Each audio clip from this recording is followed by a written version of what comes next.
En laissant tout ce qui est individuel et personnel, en plaçant le Seigneur comme centre de mire et en s'efforçant de maintenir l'unité de cette façon, en maintenant dehors toutes les choses personnelles et en gardant toujours en vue Christ et ses intérêts,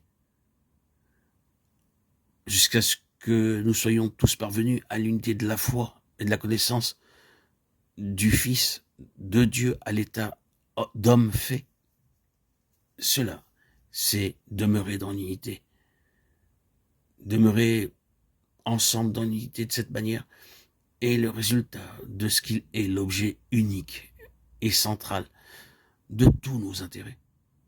Ceci n'est pas visionnaire, imaginatif, purement idéaliste. C'est très pratique. Vous et moi découvrirons qu'il y a des éléments de division qui sont à l'œuvre, que des choses s'introduisent parmi nous en rampant pour nous séparer. L'ennemi cherche toujours à faire cela, et les choses qui s'élèvent pour s'introduire entre les enfants de Dieu et dresser une barrière sont innombrables.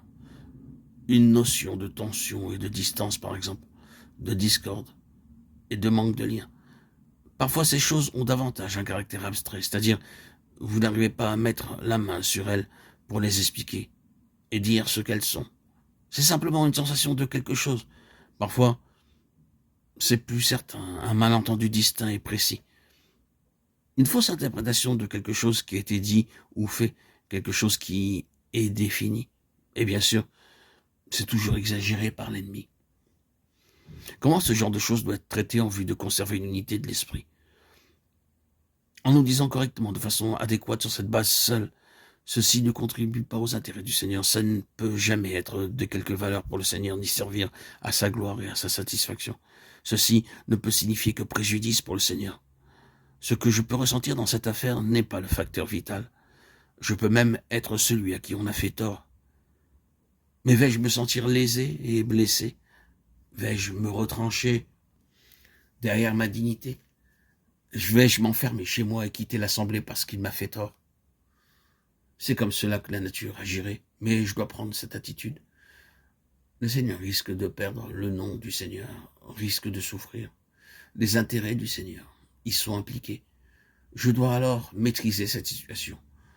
Je dois en obtenir le meilleur. Je dois en venir à bout et ne pas permettre qu'elle affecte mon attitude, mon comportement, mes sentiments envers ce frère ou cette sœur. Nous devons mettre de côté ce que nous ressentons et même nos droits pour l'amour du Seigneur et avoir le dessus sur cet effort de l'ennemi pour nuire au témoignage du Seigneur. C'est cela, s'efforcer de maintenir l'unité. C'est cela, la puissance d'une victoire sur la division. Et c'est la victoire pour l'unité. Et c'est là que l'Éternel envoie la bénédiction. C'est le chemin de la vie éternelle. L'autre chemin est manifestement celui de la mort. Et c'est ce que l'ennemi cherche.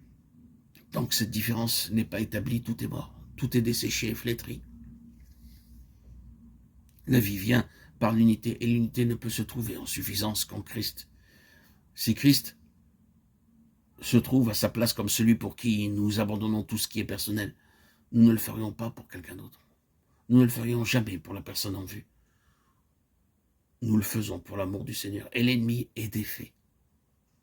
C'est là que l'Éternel envoie la bénédiction. C'est ici que se trouve le double aspect de base de la bénédiction. Premièrement, le lieu de la satisfaction et du repos de Dieu doit être également le nôtre, à savoir son Fils. Et secondement, nous devons y demeurer ensemble.